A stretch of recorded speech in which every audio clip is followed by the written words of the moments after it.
UP के मंत्री चेतन चौहान का निधन हुआ है। बेहद दुखद खबर। कोरोना से संक्रमित थे मंत्री चेतन चौहान। आपको बता दें, कोरोना पॉजिटिव कैबिनेट मंत्री चेतन चौहान के हालात लगातार गंभीर बने हुए थे। उनको वेंटिलेटर पर रखा गया था। मेदांता में वेंटिलेटर पर रखे गए थे चेतन चौहान, जिनकी तबीयत में लगातार किसी प्रकार का कोई सुधार नहीं आ रहा था। कोरोना के कारण चेतन की किडनी में संक्रमण ज्यादा बढ़ चुका था। उनकी किडनी फेल हो गई थी। आपको बता दें, शनिवार शाम दिक्कत बढ़ने पर चेतन चौहान को लखनऊ पीजीआई से मेदांता गुरुग्राम शिफ्ट किया गया था। डॉक्टरों की विशेष टीम उनके इलाज में लगातार जुटी हुई थी। उन्हें लाइफ सपोर्ट सिस्टम पर रखा गया था। आपको बता दें, पिछले महीने चेतन चौहान की कोरोना वायरस रिपोर्ट पॉजिटिव आई थी।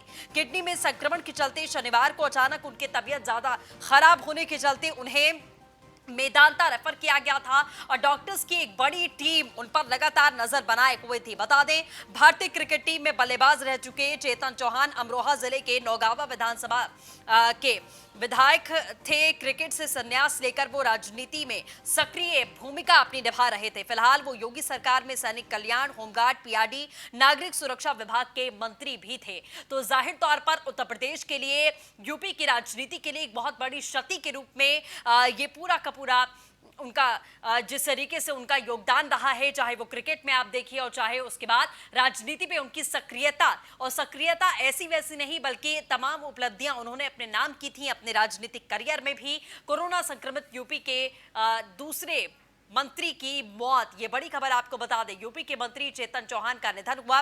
News one India executive editor Avnish Vidyarthi हमारे साथ में जुड़ चुके हैं। अवनीश जी, बहुत बड़ी खबर यूपी की राजनीति के लिहाज से भी और जाहिर तौर पर एक बहुत बड़ी क्षति आज देश को हुई है। बिल्कुल, चेतन चौहान न सिर्फ एक अंतर्राष्ट्रीय क्रिकेटर के रूप में हम उन्हें जानते हैं, बल्कि एक राजनेता के तौर पर भी काफी लंबा कैरियर रहा है उनका। अमरोहा से वो 2 बार सांसद रहे। उसके अलावा वो इस बार वर्तमान विधानसभा में विधायक थे और साथ ही में उत्तर प्रदेश सरकार में कैबिनेट मंत्री का उनका ओहदा था।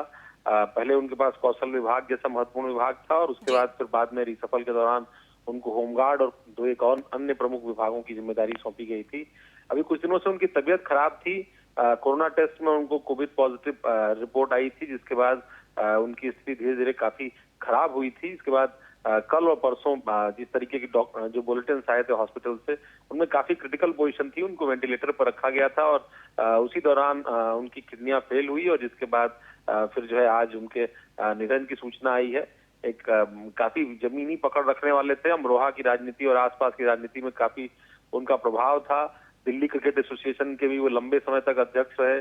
क्रिकेट की भी राजनीति से वो लगातार जुड़े रहे और क्रिकेटर के तौर पर तो उनका इतिहास सब लोग जानते हैं। उनको ओपनर बैट्समैन के रूप में भारत को अंतर्राष्ट्रीय क्रिकेट में उन्होंने लगातार सेवाएं दी, चाहे वो टेस्ट मैच हो, वनडे हो, तमाम फॉर्मेट्स में वो लगातार भारत का प्रतिनिधित्व करते रहे। और इस तरह की शख्सियत थे, काफी लोकप्रिय थे।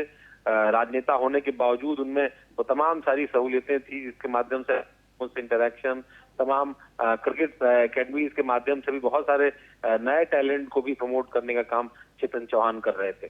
जी बिल्कुल, जाहिर तौर पर कहीं ना कहीं यूपी के लिए और कैबिनेट के लिए ये बहुत बड़ा लॉस है। जैसे आपने अभी जिक्र किया कि एक इंटरनेशनल क्रिकेटर के तौर पर उनका योगदान रहा, लेकिन मंत्री बनने के बाद राजनीति में अपनी सक्रियता दिखाने के बाद भी उन्होंने अपनी उसी पारी को कंटिन्यू रखा है, चाहे वो क्रिकेट के मैदान में हो या फिर राजनीति में क्यों ना हो। देखिए, वो पुराने राजनेता रहे, एक लंबा उनका पॉलिटिकल कैरियर भी हो गया। वो 2 बार लोकसभा के सांसद भी रहे, उसके बाद वो चुनाव हार गए थे। इसके बाद फिर 2017 में वो विधानसभा के उम्मीदवार पार्टी ने उनको बनाया था और फिर विधानसभा में भी जीत करके आज सीनियर नेता के तौर पर उत्तर प्रदेश की सरकार में उनको कैबिनेट मंत्री के तौर पर जो है शपथ दिलाई गई। काफी पकड़ थी उनकी और बीजेपी की राजनीति में वो उस दौर से जुड़े हुए थे जब बीजेपी मुख्य विपक्षी दल भी नहीं थी। काफी नजदीकी बताए जाते थे। लाल कृष्ण आडवाणी बीजेपी के जो तत्कालीन अध्यक्ष थे, उनके अटल बिहारी वाजपेयी से भी काफी नजदीकियां थी उनकी। चलिए, बिल्कुल अवनीश जी, मैं आऊंगी आपके पास।